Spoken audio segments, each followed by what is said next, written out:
सहज श्रृंगार किए उठी धाई। कैसे गई? सहज श्रृंगार। ये बहुत विशेष वार्ता है, इसको ध्यान से समझिएगा। जीवन में जो जितना सहज रहेगा वो उतना सुंदर होगा।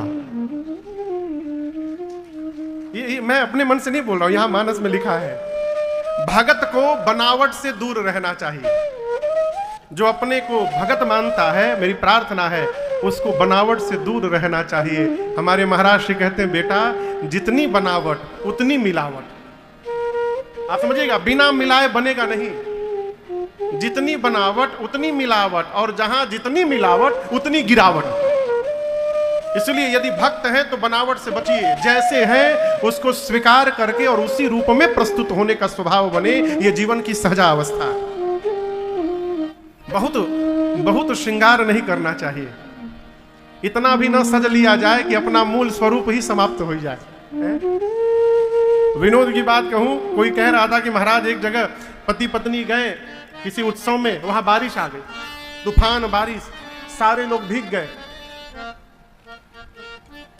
पति अपनी पत्नी को ढूंढने लगा, सबसे पूछ रहा है, आपने मेरी पत्नी को देखा? आपने मेरी पत्नी को देखा? एक बहन जी से जाकर पूछे, बहन जी आपने मेरी पत्नी को देखा? वो बोली, मैं ही हूं। क्यों? इतना मेकअप करके गई थी बहन जी कि पानी आया, हवा वही सब निकल गया मेकअप। इतना भी न सज लिया जाए कि अपना वास्तविक स्वरूप ही समाप्त हो जाए। जीवन में सहज रहने का स्वभाव बने। मां पार्वती ने मां जानकी को आशीर्वाद दिया तो छंद की पहली पंक्ति, मनुजाहि राचेऊ मिली ही सोबर। कौन? सहज सुंदर सांवरो। मां भवानी ने कहा, हे किशोरी जी, आपके मन में जो रचे हैं वही मिलेंगे। कौन? सहज सुंदर सांवरो। जो सहज ही सुंदर है, जो सहज है इसलिए सुंदर है, जो सांवले हैं वो आपको प्राप्त होंगे। यहां अवध की माताएं वृंद वृंद समूह में चली। कैसे चली? सहज श्रृंगार किए उठी धाई। कहीं कहीं तो 1 बजे ट्रेन है तो घर में बताना पड़ता है 11 बजे है। विनोद भैया बहुत जोर से सिर हिला रहे हैं। यदि आपने 1 बजे का ट्रेन 1 बजे घर में बता दिया, फिर पकड़ भय आप छूट जाएगी। तो माताएं सहज श्रृंगार करके गई। कैसे गई? कनक कलश मंगल भरी थारा। हाथ में स्वर्ण कलश लेके, थाल में मंगल वस्तुओं को लेकर के, गावत पैठहि भूप द्वारा।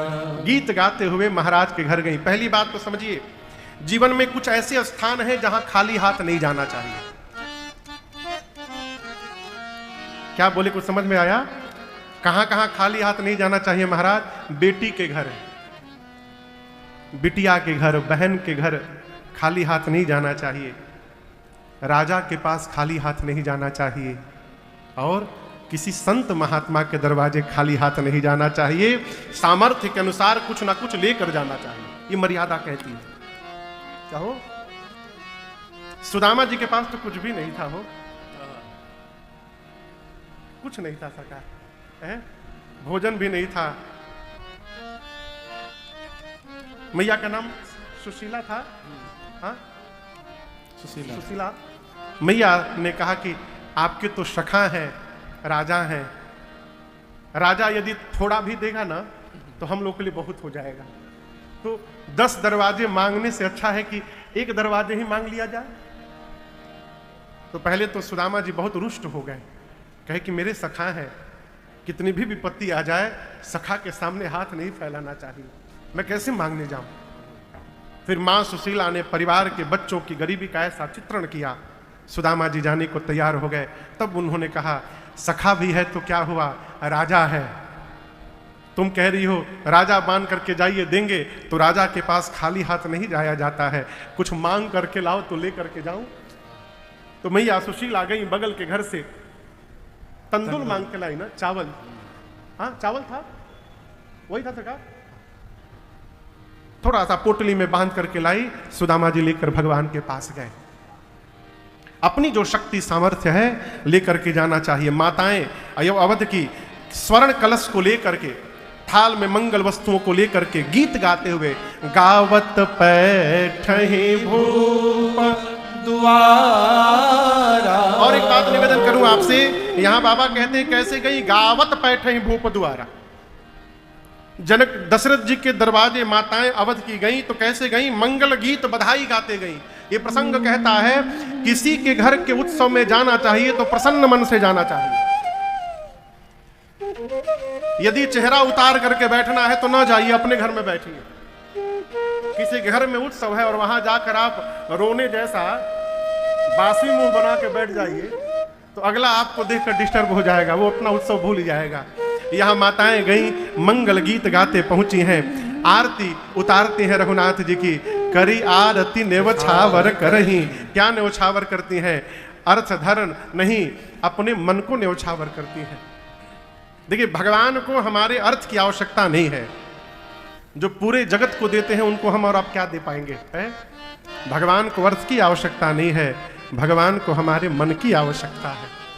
इसलिए भगवान शरीर तन परिवार में लगाए रहिए, अर्थ समाज में लगाए रहिए, मन भगवान में लगाए रहिए। इसी व्यवहार से हमारे शरीर का जीवन का उद्धार हो सकता है। माताएं बार बार भगवान के चरणों में दंडवत करती हैं, बार बार शिशु चरण अनि परहि।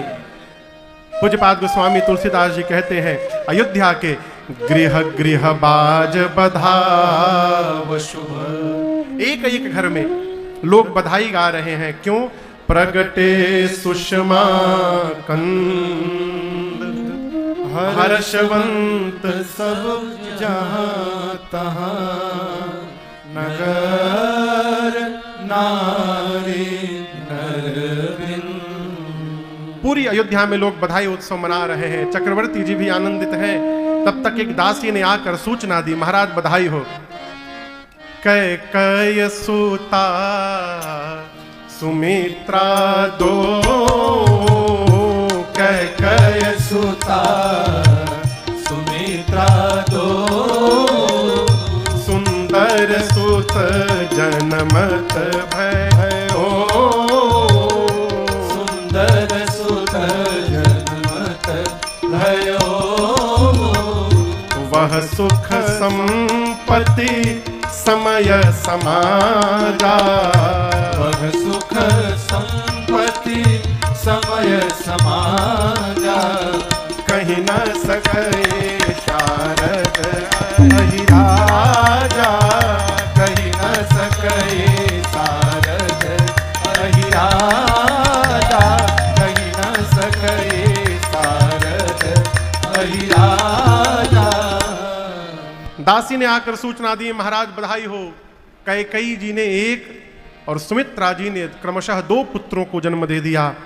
अब आप कल्पना करिए, जो महाराज जीवन के चौथे पन में एक संतान के लिए रो रहे थे, ऐसी गुरु कृपा की वर्षा भई कि बुढ़ापे में एक नहीं, महाराज के घर में 4-4 पुत्रों ने जन्म ले लिया। अवध का आनंद 4 गुना बढ़ गया। पहले जो उत्सव चल रहा था केवल राम जी के जन्म का था, उस उत्सव के मध्य में ही 3 भैया आए और गोस्वामी जी कहते 4 भाइयों के आ जाने के बाद अवध का वह सुख संपत्ति समय समाजा, कहीं न सके शारद अहिराजा। गोस्वामी जी कहते हैं कि भगवान भाइयों के साथ आए और आने के बाद जो अवध में अवधवासियों को सुख प्राप्त हुआ, अवधवासियों को नहीं पूरे ब्रह्मांड को जो सुख प्राप्त हुआ, जो धन मिला अवधवासियों को, कौन सा धन मिला? परम धन मिला, वही धन मिला जो मीराबाई को मिला है। पायो जी मैंने राम रतन धन पायो, परम धन, वो धन अवधवासियों को मिला। जो समय दिखाई पड़ा, चैत्र मास शुक्ल पक्ष पंचमी नवमी तिथि दिन मंगलवार का जो समय दिखाई पड़ा और जिस समाज का दर्शन प्राप्त हुआ, गोस्वामी तुलसीदास जी कहते हैं इन सब का वर्णन शेष और सरस्वती भी करने में सक्षम नहीं है। आपको बताऊं, आप लोग तीर्थ में जाते हैं ना, कितने तीर्थ में आप लोग गए हैं? काशी गए हैं, प्रयाग गए होंगे, हरिद्वार गए होंगे, महाकाल गए होंगे, सारे तीर्थ हैं, गए होंगे ना। एक ऐसा उपाय हम आपको बता रहे हैं जहां एक बार यात्रा करने से केवल भारत नहीं, धरती के सारे तीर्थ की यात्रा पूरी हो जाएगी, एक यात्रा करने से केवल। वो कैसी यात्रा है महाराज? गोस्वामी तुलसीदास जी कहते हैं कि जेहि दिन राम जन्म श्रुति गावहीं। वेद भगवान राम जी के जन्म की जो तिथि बताते हैं, कौन सी तिथि, कौन सा महीना है? बोलिए, जोर से बोलिए। चैत्र मास। कौन सा पक्ष है? शुक्ल पक्ष। कौन सा पक्ष है? हर महीने में 2 पक्ष होते हैं 15-15 दिन के, पहले कृष्ण पक्ष, उसके बाद शुक्ल पक्ष। तो कौन सा पक्ष चैत्र मास का? शुक्ल पक्ष। तिथि कौन सी? नवमी। चैत्र मास के शुक्ल पक्ष के 9वीं तिथि के दिन अयोध्या में गोस्वामी तुलसीदास जी कहते हैं, तीरथ सकल तहां चली आवहीं। रामनवमी के दिन ब्रह्मांड के जितने तीर्थ हैं, सारे तीर्थ राम जी का दर्शन करने के लिए अयोध्या में उपस्थित हो जाते हैं। उस दिन जो मनुष्य अयोध्या में पहुंच गया, केवल अयोध्या जाने मात्र से उस जीव को सभी तीर्थों में जाने का फल प्राप्त हो जाता है। यह मानस इसका प्रमाण है, क्योंकि सारे तीर्थ वहीं रहते हैं। और मेरा अपना ऐसा मानना है, मेरा अपना व्यक्तिगत मत है, किसी को न भावे तो क्षमा करिएगा, हम लोग बहुत बड़भागी हैं। क्यों महाराज? क्योंकि ये संयोग प्रत्येक वर्ष केवल एक बार बनता था, लेकिन हम और आप इतने बड़भागी हैं कि इस वर्ष ये संयोग 2 बार बना है। सबसे पहला संयोग बना 22 जनवरी को, जिस दिन हमारे रामलला सरकार मंदिर में विराजमान हुए। ये पूर्ण विश्वास है कि उस दिन भी धरती के सारे तीर्थ अयोध्या में दर्शन करने आए होंगे। और दूसरा, जिस दिन रामनवमी 16 या 17 अप्रैल को रामनवमी थी, उस दिन ये संयोग बना हुआ। कोई जीव एक तीर्थ घूम कर आए, उससे पूछा जाए कैसा रहा, क्या देखा? अरे बड़ा आनंद आया हो, इतना आनंद आया बता नहीं सकता। और जहां सारे तीर्थ आ गए हो, वहां कितना आनंद आया होगा कौन बता पाएगा? इसलिए गोस्वामी जी कहते हैं, शेष सरस्वती कहने में सक्षम नहीं है। और एक बात आपसे निवेदन करूं, भगवान यदि भेटा जाएं, भगवान यदि दिखा जाएं, दिखाई पड़ जाएं, तो हम बताने लायक नहीं रह जाएंगे। भगवान यदि मिल जाए तो फिर हम बताने लायक नहीं रहेंगे। अब बुरा ना मानिएगा, आई एम सो सॉरी। जो घूम घूम के बता रहा है कि हम भगवान को देखे हैं, उसने कुछ देखा ओखा नहीं है। क्यों? देखने के बाद बताने का काम समाप्त हो रहा है। भगवान शंकर कहते हैं, क्या है चौपाई? ए जिजे ही जाने जग जाए है राय, जही जाने जग जाए है राय। जागे जथा सपन ब्रह्म जाए, जागे जथा सपन ब्रह्म जाए, जागे जथा सपन ब्रह्म जाए। भगवान शंकर ने मां पार्वती से कहा, देवी आप कमरे में रात में सोई हैं, ठीक समझ रहे हैं ना मेरी बात को? बिस्तर पर आप सोए हैं, कमरे में अंधकार है, लाइट नहीं है, और आपके बिस्तर के नीचे एक मोटी रस्सी रखी हुई है। आप रात्रि में अंधकार में नीचे उतरे, अब पांव रस्सी के ऊपर चला गया, क्या लगेगा? सांप लगेगा ना। लेकिन वो सांप है क्या? क्या है? रस्सी। सर्प क्यों लग रहा है? क्योंकि प्रकाश नहीं है। प्रकाश के अभाव में वो झूठा रस्सी ही सर्प जान पड़ता है। और यदि उसी समय प्रकाश आ जाए तो उस रस्सी में से सर्प की भ्रांति समाप्त हो जाएगी, वो सर्प हेरा जाएगा। उसी प्रकार देवी, भगवान शंकर बोले, देवी मेरे राम जी वो प्रकाश है जिनको जाने बिना ये झूठा जगत ही सत्य दिखाई पड़ता है। ये झूठा संसार ही सत्य जान पड़ता है। और जो राम जी को जान लिया, जिसको राम जी का प्रकाश प्राप्त हो गया, उसकी आंखों के सामने से ये जगत हिरा जाएगा, समाप्त हो जाएगा। तो मेरा प्रश्न है कि भगवान को देख लेने के बाद, जान लेने के बाद जब जगत हिरा जाएगा तो हम बताएंगे किससे? भाई बताने के लिए कोई चाहिए ना। जब जगत ही समाप्त हो जाएगा तो आप बताइएगा किसको? इसलिए भगवान दिखाई पड़ जाए, फिर जीव बताने लायक नहीं रहता, वो पागल हो जाता है। क्या हो जाता है? सही में पागल हो जाता है। घरवा वाले उसको पागले घोषित कर देते हैं। और घर वाले जब पागल घोषित करने लगे ना, तो उदास नहीं होना है, प्रसन्न होना है। ये जीवन का सौभाग्य है। पागल कौन? जो भगवान को पा करके उन्हीं में गल गया है, वो पागल हो गया, पाकर विलीन हो गया। हमारे पिताजी के एक मित्र थे, उनका नाम था साधु सिंह। हावड़ा में रहते थे, कलकत्ता में। एक्सप्रेस ट्रेन चलाते थे भारतीय रेल का, इंजन के ड्राइवर थे रेलवे में। जूता चप्पल नहीं पहने कभी जीवन में। ट्रेन में जब जाते थे ट्रेन चलाने, तो ट्रेन का जो डैशबोर्ड होता है उसके सामने राम जी का फोटो रख देते थे। घर से लेके जाते थे फोटो, डैशबोर्ड पे फोटो रख देते थे। इंजन चालू कर देते थे, ट्रेन आगे बढ़ती थी, अब फिर बोलना शुरू करते थे, राम जी हम नहीं देख रहे, आप ही सिग्नल देखिएगा। हमको जानते नहीं है राम जी, कहाँ ब्रेक लगाना है, आप ही ब्रेक लगाइएगा। हे राम जी बचा ली हो, कहीं लड़ी मत जाओ। भोजपुरी में बोलते थे, हे राम हो जी सिग्नलवा देखत रहियो। यही करते सब अपने थे, लेकिन यही बोलते जाते थे, राम जी सिग्नल देखिएगा, कहीं तोड़ मत दीजिएगा सिग्नल, एक्सीडेंट हो जाएगा, राम जी ब्रेक लगा दीजिएगा। यही बोलते जाते थे, यही बोलते आते थे। सब लोग कहते थे पागल हो गया है ये। सरकार उनको किशोरी जी का साक्षात्कार हुआ, बाद में ये स्थिति आ गई। रिटायर्ड हो गए ना,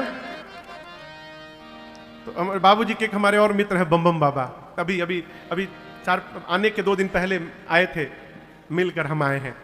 आरपीएफ में वो पुलिस थे, आरपीएफ में, रेलवे पुलिस फोर्स होता है ना, आरपीएफ में पुलिस थे बम बम बाबा। हमारे पंडित जी है ना, पंडित जी जैसा उनका भी यहां तक साफ है पूरा, बता रहे हैं समझाने के लिए। और यही बिंदी संप्रदाय का तिलक वो भी लगाते हैं, यही तिलक वो भी लगाते हैं। तो बम बम बाबा पुलिस की वर्दी पहन लेते थे, एक हाथ में राइफल और एक हाथ में माला की झोली, ये लेकर वो ड्यूटी करते थे। और कोई भी चोर और पकड़ाए ना, तो कहते थे चलो 50 बार राम राम राम बोलो, अभी छोड़ दूंगा। तो राम राम राम राम बुलवा के छोड़ देते थे उसको। तो बम बम बाबा जब साधु सिंह रिटायर्ड हो गए, तो बम बम बाबा उनके घर एक दिन गए मिलने के लिए। तो उनकी बहू आकर के रोने लगी बम बम बाबा को, बोलकर बोली, बाबा बाबूजी को समझाइए ना, अब बहुत परेशान कर दिए हैं। तो पूछे बम बम बाबा क्या किए हैं? बोले घर का सारा चप्पल और झाड़ू तोड़ देते हैं। बोले क्यों? बोले पता नहीं क्यों, पूजा करने बैठते हैं भगवान के सामने और हाथ में चप्पल पकड़ लेते हैं। भगवान का पूजा करते हैं, चप्पल पकड़ लेते, चप्पल पीटते रहते हैं और भगवान को देखते रहते हैं। सारा चप्पल झाड़ू तोड़ दिए घर का। बम बम बाबा पूछे साधु सिंह से, साधु ये कैसन पूजा करता रहा, ये कौन सा पूजा करते हो, भगवान के सामने बैठ के हाथ में चप्पल ले लेते हो? तो साधु सिंह जी बोले, अरे बम बम हम मजबूरी में लेते हैं, हम जैसे भगवान के सामने बैठते ये पाप हमको पकड़ने आ जाता है, ये कलयुग हमको खींचने आ जाता है, हम चप्पल से कलयुगवा को मार मार के भगाते हैं, भागो यहां मत आओ मेरे पास, इसलिए वो टूट जाता है। अब सोचिए महापुरुष किस मनोदशा में है। जो भगवान को प्राप्त कर लेगा वो जगत के काम का नहीं रह जाएगा, वो फिर भगवान के ही काम का रह जाएगा। इसलिए भगवान देखने के बाद हम बोलने लायक नहीं रहेंगे। इसलिए गोस्वामी तुलसीदास जी कहते हैं, वह सुख संपत्ति समय समाजा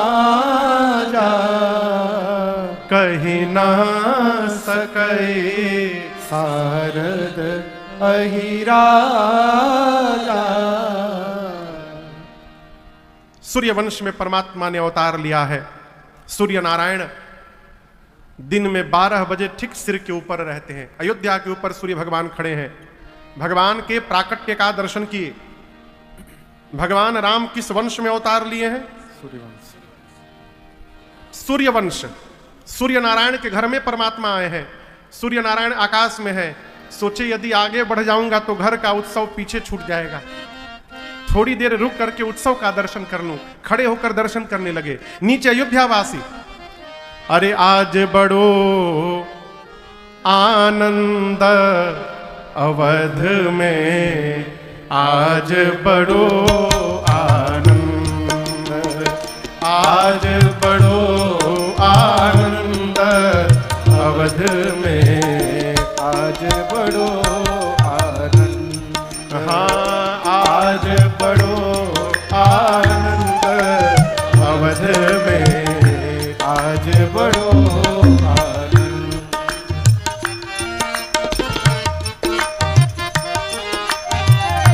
भाई न सहित भवन भूपति के, भाई न सहित भवन भूपति के, भवन भूपति के, भवन भूपति के, भवन भूपति के, भवन भूपति के। भाई न सहित भवन भूपति के, भाई न सहित भवन भूपति के, प्रगटे रघुकुल चंद अवध में, आज बड़ो आनंद, प्रगटे रघुकुल चंद अवध में, आज बड़ो आनंद, आज बड़ो आनंद अवध में, आज बड़ो आनंद।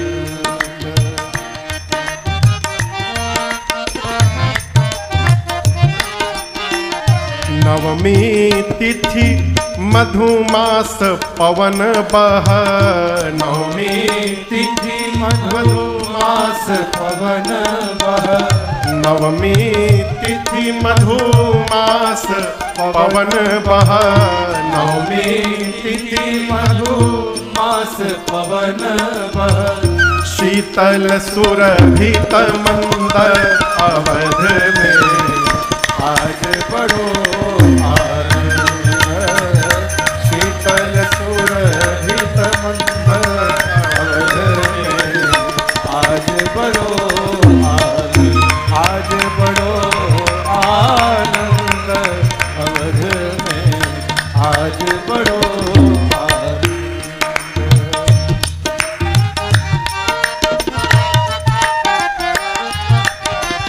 प्रमुदित जनमा बधैया गावे, प्रमुदित जनमा बधैया गावे, बधैया गावे, बधैया गावे, बधैया गावे, बधैया गावे, प्रमुदित जनमा बधैया गावे, प्रमुदित जनमा बधैया गावे, नगर नारी नर वृंद अवध में, आज बड़ो आनंद, नगर नारी नर वृंद अवध में, आज बड़ो आनंद, आज बड़ो आनंद अवध में, आज बड़ो आनंद।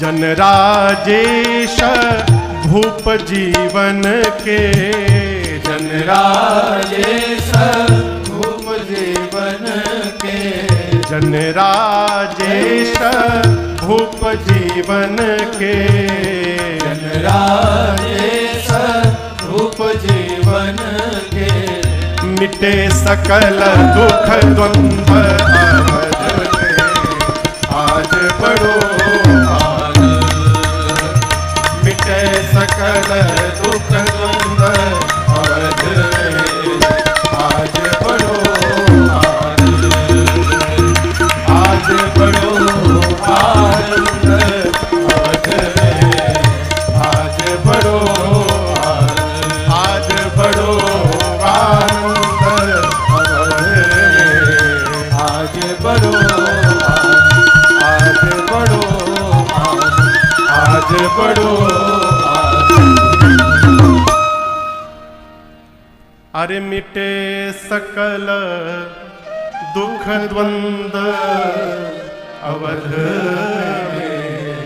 आज बड़ो आनंद आ रहा है। पूछ रहा हूं, थोड़ा जोर से बोलिए। यदि कलयुग में आपको इतना आनंद आ रहा है तो जिस समय रघुनाथ जी आए होंगे उस समय कितना आनंद आया होगा। सूर्य नारायण आकाश से उत्सव का दर्शन कर रहे हैं। नीचे बधाई गाने वाले एक बधाई गाएं, सूर्य नारायण को बड़ा आनंद आया, कहा एक और सुन लेता हूं। दूसरा सुने, अरे तो और बढ़िया गा गए हो, बस वंस मोर। एक और सुने, 4 सुने, 5 सुने, 10 बधाई गीत सुन लिए। नए बच्चों को तो ये अनुभव नहीं होगा। हम लोग जब छोटे थे ना, क्रिकेट मैच आता था जब सरकार, तो कई कई मैच दूरदर्शन पर नहीं आते थे। उस समय दूरदर्शन ही होता था, डिश टीवी तो किसी किसी के घर में होता था। DD1 DD2 2 चैनल पकड़ते थे। तो जो मैच ESPN और स्टार स्पोर्ट्स पे आता था तो घर में तो आवे नहीं मैच। तो जिस दिन क्रिकेट मैच होता था सरकार, उस दिन हम लोग सब्जी लाने के लिए पहले से तैयार रहते थे। आज हम सब्जी लाएंगे, झोला लेके सब्जी लेने जाते थे, सब्जी ले लिए और चले जाते थे टीवी के दुकान पर। वो बाहर में टीवी लगा के सरकार, और उसमें क्रिकेट मैच चालू कर देते थे लोग। अब झोला लिए, साइकिल पकड़े और क्रिकेट देख रहे, बस एक ओवर और देखेंगे। एक ओवर देखने के लिए रुकते थे, वहां घंटों मैच देखते रह जाते थे। फिर घर जाते थे तो जो होता था सेवा तो अलग बात है, लेकिन उस समय एक ओवर देखने के लिए बस एक ओवर और, एक ओवर और। उसी प्रकार सूर्य नारायण खड़े भाई, एक गीत, अच्छा ठीक है, एक गीत और, एक गीत और, ऐसे कई गीत सुन लिए। आनंद और बढ़ता गया। फिर निर्णय किए कि आगे चला जाऊंगा तो मन में टीस बनी रहेगी, न जाने ये और क्या क्या गाए होंगे। तब अब एक बार पूरा बंद हो जाए तब हम आगे बढ़ेंगे। किसने सोचा? जोर से कहिए। सूर्य नारायण ने कहा कि हमारे घर का उत्सव है, आगे चला जाऊंगा तो मन में टीस रहेगी कि हमारे पीछे न जाने क्या क्या हुआ होगा।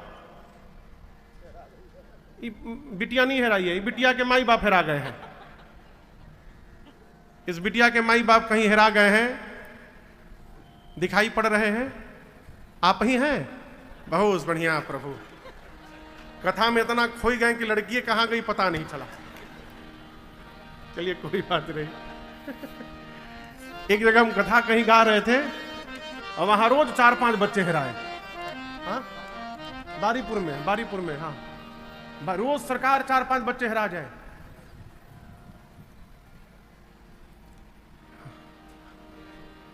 भैया को ध्यान ही नहीं रहा कि बबुनियों को ले आए हैं हम। जय हो प्रभु। है? इसी तरह सूर्य नारायण भी खोए थे।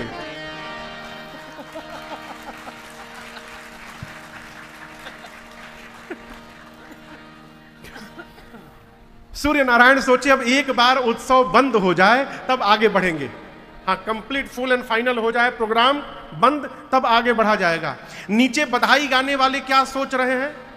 रात हो तो बंद किया जाए। रात कब होगा? जब सूर्य नारायण जाएंगे। वो जाएंगे कब? जब बंद होगा। अब आप दर्शन करिए, न नीचे बधाई उत्सव बंद हो रहा है, न वो जा रहे हैं।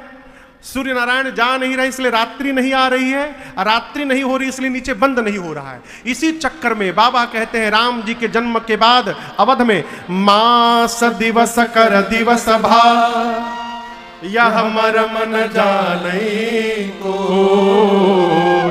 रथ समेत बिठा क्यों, अब निशा कवन विधि हो।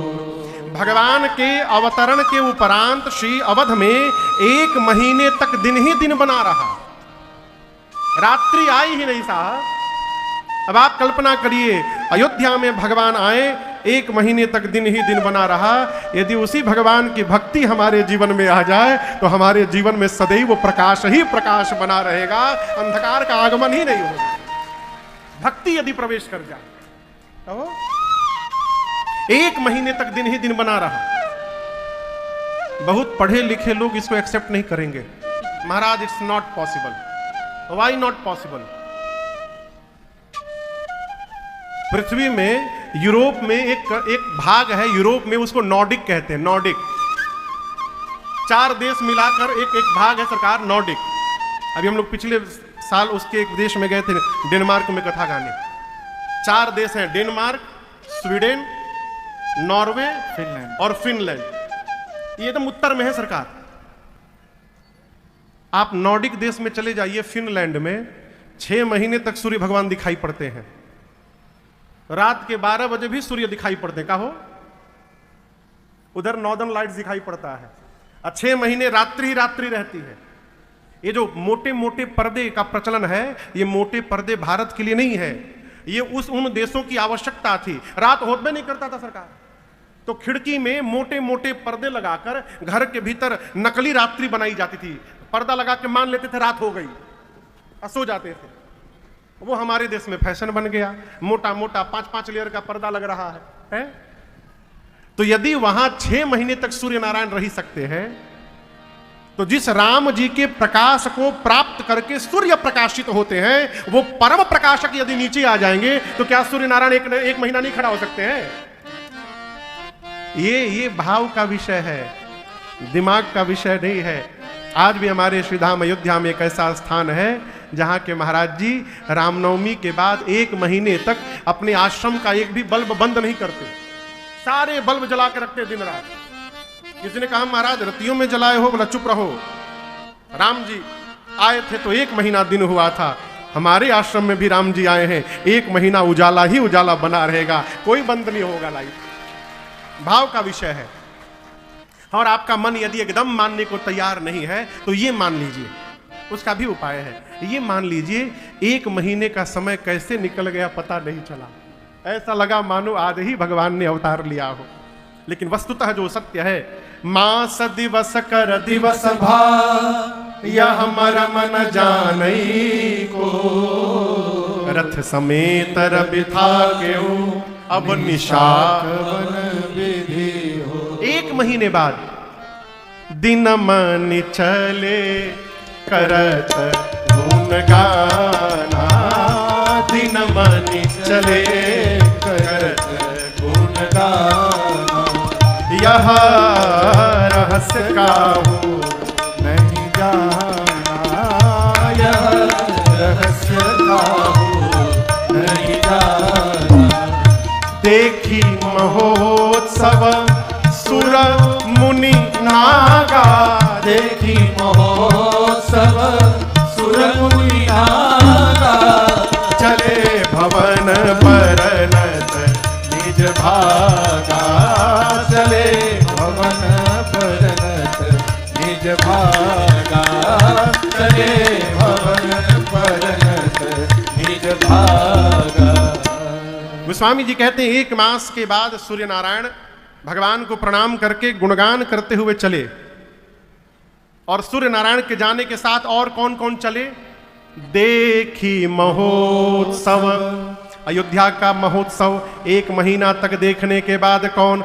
सूर मुनि नागा। 3 लोक से लोग आए हैं। देवलोक से सूर्य यानी देवता, मृत्यु लोक से पृथ्वी से मुनि, और पाताल लोक से नाग। ये सब देखने आए थे, दर्शन करके सब चले।